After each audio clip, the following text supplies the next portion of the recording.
Hai sobatku, sukses nganggur di sini. Hari ini saya akan mengulas film horor berjudul Hellhole. Mari kita masuk ke alur ceritanya.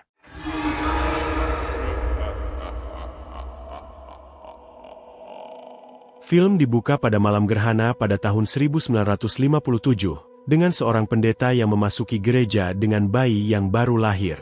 Ternyata dia ingin menghapus nyawa bayi itu, yang dia sebut benih kejahatan. Mereka kemudian menyadari bahwa sang bayi mempunyai bekas luka di bagian kiri dadanya. Setelah berdoa, sang pendeta mengambil pisau dan mencoba menancapkannya ke benih iblis kecil itu. Tapi saat itu, dia diganggu oleh polisi yang memerintahkan dia untuk menjatuhkan senjatanya. Sang pendeta memohon kepada mereka, berkata bahwa dia harus melakukan ini untuk mencegah kejahatan menyebar ke seluruh dunia. Saat dia menolak untuk berhenti, polisi menembaki dan dia pun habis. Adegan beralih ke 30 tahun kemudian, pada tahun 1987, di mana seorang pendeta bernama Marek datang ke sebuah gereja yang tampak menakutkan yang disebut sanatorium. Diungkapkan bahwa mereka yang dianggap kerasukan iblis dikirim ke fasilitas ini untuk perawatan. Di dalam gereja itu, Marek disambut oleh imam kepala, yang dikenal sebagai prior. Dia menghargai kesediaan Marek untuk datang, menjelaskan bahwa mereka telah berjuang untuk menemukan orang untuk membantu proses pengusiran setan mereka. Setelah ini, Marek diperkenalkan dengan imam lain, David, yang menyapanya dan mulai memeriksa barang-barangnya. David menemukan rokok di koper dan menyitanya, karena dilarang di dalam sanatorium. Prior kemudian membawa Marek ke tempat tinggalnya, menjelaskan bahwa tidak ada listrik atau telepon di tempat ini. Dia berharap Marek bisa merasa nyaman selama tinggal di sini dan kemudian meninggalkannya sendirian. Di kamarnya, Marek mengganti pakaiannya, dan kita melihat bekas luka di dadanya, mirip dengan bayi dari 30 tahun lalu. Dia kemudian membuka kompartemen tersembunyi di kopernya, memperlihatkan pistol, senter, dan barang-barang lain yang dilarang di daerah itu. Ia juga mengeluarkan koran yang memuat kasus 8 gadis yang hilang. Ternyata Marek bukanlah seorang pendeta melainkan seorang polisi petugas yang sedang mencari informasi.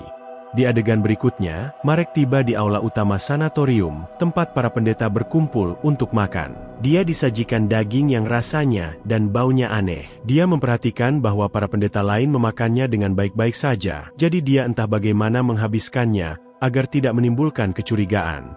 Kemudian, saat menuju kamarnya, dia memperhatikan asisten pastor, Piotr, sedang menghibur seorang gadis berambut pirang yang sedang dalam kesusahan. Keesokan harinya, Marek dipanggil untuk menghadiri pengusiran setan terhadap seorang wanita di fasilitas tersebut. Saat masuk ruangan itu, ia menyadari bahwa ini adalah wanita pirang yang sama seperti tadi malam. Dia terikat ke tempat tidur, dan biarawan itu melantunkan doa yang membuat dia menjerit. Piotr juga hadir di ruangan itu, merekam seluruh sesi. Tak lama setelah itu, tempat tidur mulai bergerak dengan hebat, dan embusan angin bertiup kencang ruangan itu. Wanita itu berteriak nyaring, dan salib yang dipegang biarawan itu terbakar. Setelah pengusiran setan, Marek merasa gelisah dan pergi ke kamar mandi untuk menyegarkan diri. Beberapa saat kemudian, cermin pecah dengan sendirinya, yang mengejutkannya. Ketika dia menemukan retakan besar di balik cermin, dia dengan penasaran meninggalkan tempatnya dan berjalan melintasi lorong. Dia segera tiba di depan ruangan misterius dan mulai masuk, tapi David memotongnya. Pria itu mengatakan, ini adalah kamar biarawan, dan tidak ada yang diizinkan masuk tanpa izinnya. Mendengar ini, Marek meminta maaf dan pergi dari sana. Kemudian dia duduk untuk makan malam, dan disajikan daging aneh yang sama. Marek adalah sangat muak dengan rasanya, sehingga ia bergegas ke kamarnya, dan mulai muntah. Ia juga merasakan nyeri di rahangnya, dan segera mencabut salah satu giginya. Yang membuatnya terkejut, seekor serangga keluar dari giginya, dan terbang begitu saja. Malam itu, Marek berhasil menerobos kantor biarawan, dan mencari petunjuk terkait kasus tersebut. Ia melihat retakan di dinding, yang mengarah ke ruang rahasia tempat semua rekaman pengusiran iblis itu disusun dengan cermat. Saat menonton video-videonya, ia dengan cepat mengetahui bahwa pengusiran iblis itu sepenuhnya dipentaskan. Ada perangkat untuk menggerakkan tempat tidur, kipas angin untuk membuat hembusan angin, dan pemantik api yang disembunyikan di belakang salib untuk menyalakan api. Jelaslah bahwa pengusiran iblis itu adalah tipuan. Ketika Marek kembali ke kamarnya, ia memindahkan salib dari dinding dan menyembunyikannya di lemari. Keesokan paginya, Biarawan itu memanggil para pendeta untuk pertemuan doa dan meminta Marek memimpin sesi tersebut. Marek ragu-ragu kemudian maju dan mulai membaca kata-katanya, tetapi biarawan itu mendesaknya untuk berbicara dalam bahasa Latin. Marek mencoba yang terbaik, tetapi menjadi jelas bahwa dia tidak begitu tahu bahasa Latin. Melihat ini, sang pendeta akhirnya menghentikan dia dan meminta Piotr untuk memimpin doa sebagai gantinya. Setelah kembali ke kamarnya, Marek menemukan salib tergantung kembali di dindingnya, yang membuatnya ketakutan. Dia percaya para pendeta mengawasinya, dan memutuskan untuk pergi. Dia mengambil senjatanya, dan membakar koran yang terkait dengan hilangnya gadis-gadis.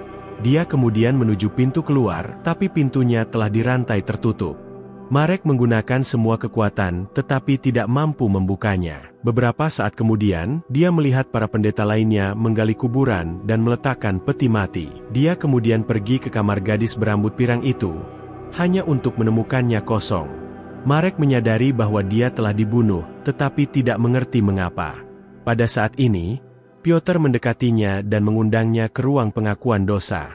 Marek menurut dan menuju ke sana, di mana mereka berbicara secara rahasia. Piotr mengungkapkan bahwa gereja mengawasi dengan ketat setiap gerakan, karena mereka curiga dia memiliki motif tersembunyi. Dia menjelaskan bahwa hanya ada satu jalan menuju tempat ini, dan mereka yang mencoba melarikan diri menghadapi hukuman berat. Marek juga mengaku pada Piotr, dan mengungkapkan identitas aslinya sebagai seorang polisi. Dia mengungkapkan bahwa eksorsisme itu dipentaskan, tetapi Piotr membenarkan dia sudah mengetahuinya. Dia menyatakan bahwa gadis-gadis itu diberi obat-obatan terlarang, yang menyebabkan mereka berteriak seolah-olah kesurupan. Namun, dia tidak yakin apa yang terjadi pada mereka setelah itu. Setelah percakapan mereka, Marek kembali ke kamarnya, dan mulai mencari perangkat mata-mata apapun. Ketika dia menggeser lemari pakaian ke samping, dia menemukan sebuah lubang di belakangnya yang dikelilingi oleh semen basah. Marek merogoh lubang itu dan menemukan benda aneh yang terbuat dari tulang dengan bola mata yang bergerak. Hal ini membuatnya sangat jijik sehingga dia mulai muntah cairan hitam. Di dalam cairan itu, dia melihat beberapa lalat berdengung. Dia kemudian berpaling dan berhalusinasi wajahnya sendiri yang tertutup cairan hitam. Merasa ketakutan, Marek bergegas keluar dan menggali peti, hanya menemukan peti itu kosong. Sebelum dia bisa memproses penemuan mengejutkan ini, tiba-tiba David menutupi wajahnya dan memukulnya hingga pingsan. Di adegan berikutnya Marek bangun dan terikat di tempat tidur, bersama dengan pendeta dan David yang berdiri di hadapannya. Pendeta itu memberitahu bahwa mereka telah mengetahui identitasnya dan mengawasi dia. Mereka kemudian mengeluarkan 4 porsi aneh daging dan meminta Marek untuk memakannya. Saat dia menolak, David memukul wajahnya, sementara pendeta mulai memaksanya untuk makan. Ini menyebabkan pria malang itu menjadi mabuk dan pingsan sekali lagi. Malam harinya, Marek bangun dan melihat David tertidur di kursi dekat. Dia memanfaatkan kesempatan itu untuk melepaskan ikatannya dirinya, tetapi sebelum dia bisa melarikan diri, David terbangun. Terjadi perkelahian antara kedua pria itu, dan Marek akhirnya berhasil menembak mati David. Dia kemudian bergegas ke dapur untuk menyelidiki apa yang telah dia makan. Saat dia membuka pintu lemari es, dia ngeri melihat potongan-potongan tubuh banyak wanita yang digantung di pengait. Akhirnya ia sadar bahwa ia telah diberi makan daging wanita yang dia coba temukan. Saat itulah, dia didekati oleh Piotr, yang bertanya kepadanya untuk mengikutinya ke perpustakaan. Setelah tiba di sana, Piotr membuka sebuah buku kuno dan menjelaskan tentang yang terpilih. Menurut buku itu, yang terpilih lahir saat terjadi gerhana dan harus dibunuh dengan sebuah belati segera setelah lahir. Jika dia selamat, dia akan melahap 7 orang berdosa dan minum darah orang yang tidak bersalah. Setelah melakukan ini, orang ini akan berubah menjadi iblis dan membangun tatanan dunia baru. Piotr mengungkapkan bahwa gereja menganggap Marek sebagai yang terpilih, karena dia lahir dengan bekas luka pada malam gerhana. Terungkap bahwa rumah sakit jiwa tersebut menyembah iblis dan berniat untuk menyelesaikan ritual ini. Saat membolak-balik halaman, Marek terkejut menemukan simbol yang sama dengan bekas lukanya. Meski begitu, ia menolak percaya cerita itu dan mengklaim dia hanyalah seorang polisi biasa. Dia kemudian menyatakan keinginannya untuk pergi, jadi Piotr memintanya untuk mengikutinya ke lorong rahasia yang bisa mereka gunakan untuk melarikan diri. Tetapi saat mereka hendak berangkat, Marek mendengar suara dari belakang. Dia segera menemukan dirinya dikelilingi oleh pendeta, yang segera menyerangnya dan membawanya pergi. Ternyata Piotr tidak pernah berpihak padanya. dan itu semua bohong untuk mendapatkan kepercayaannya. Pada adegan selanjutnya, Marek diikat dan dikelilingi oleh para pendeta berjubah merah. Prior menjelaskan bahwa kedatangan Marek di sini bukan kebetulan, merekalah yang mengiriminya informasi anonim tentang gadis-gadis yang hilang. Dia mengungkapkan bahwa mereka adalah anggota suatu persaudaraan yang percaya bahwa Tuhan dan kejahatan hidup berdampingan dengan pengertian yang sama. Mereka tidak percaya bahwa iblis adalah kejahatan. Sebaliknya, mereka menganggap manusia sebagai kejahatan yang layak mendapat hukuman. Mereka telah menunggu selama 800 tahun untuk kelahirannya, dan gereja dirancang di sekitar sumur yang berfungsi sebagai pintu gerbang ke neraka. Setelah ritual selesai, iblis akan muncul dari sumur dan mengambil alih tubuh orang yang terpilih. Setelah ini, para pendeta memulai persiapan mereka untuk memanggil iblis. Marek telah memakan daging dari 7 orang berdosa dalam 7 kali makan yang telah dia makan. Dia masih perlu meminum darah anak yang tidak berdosa, jadi pendeta membawa gadis perawan di depan semua orang. Marek panik dan berteriak pada mereka untuk tidak menyakiti gadis itu. Namun, seorang pendeta tanpa ampun memotongkannya, dan semua orang mulai meminum darahnya. Marek menolak untuk turut serta, tetapi sebelumnya menyiksanya dan memaksanya untuk minum. Setelah semua ritual selesai, sebelumnya memanggil iblis berkali-kali, tetapi tidak ada yang terjadi. Mereka telah mengikuti semua yang diinstruksikan buku tersebut untuk dilakukan, tetapi tetap tidak berhasil. Menyadari bahwa ritual mereka telah gagal, yang sebelumnya mengirim para pendeta ke apartemen mereka. Sebelum pergi, Piotr mengambil belati dan menikam tubuh Marek, sambil meminta maaf kepadanya. Dia kemudian menginstruksikan yang lain untuk membuang tubuh Marek ke sumur, yang seharusnya menjadi portal ke neraka. Kemudian, kita melihat pendeta sebelumnya di kamarnya, sangat kecewa dengan kegagalan ritualnya. Dia kemudian mulai minum banyak-banyak, untuk menenggelamkan kesedihannya. Beberapa saat kemudian, Piotr datang dan membaringkannya di tempat tidur. Pendeta sebelumnya mengatakan kepadanya bahwa dia adalah bawahan yang baik dan meminta maaf atas kegagalan kejadian itu.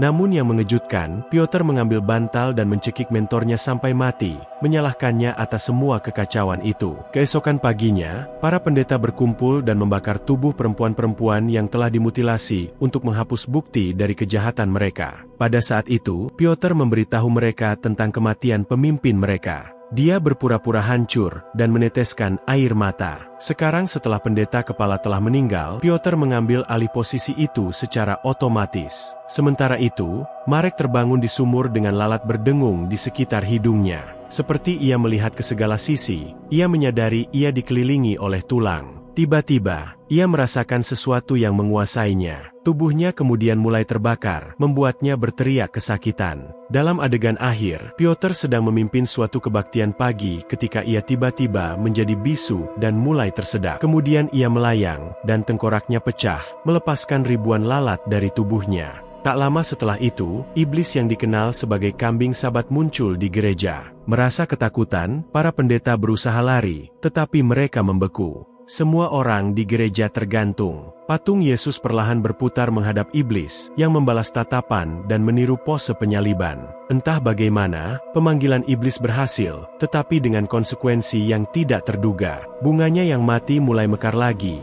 yang merupakan tanda bahwa yang mati telah dibangkitkan sementara yang hidup mungkin akan mati. Dengan badai petir, langit terbuka dan bumi berubah menjadi lubang neraka, membawa film ini berakhir, membagongkan.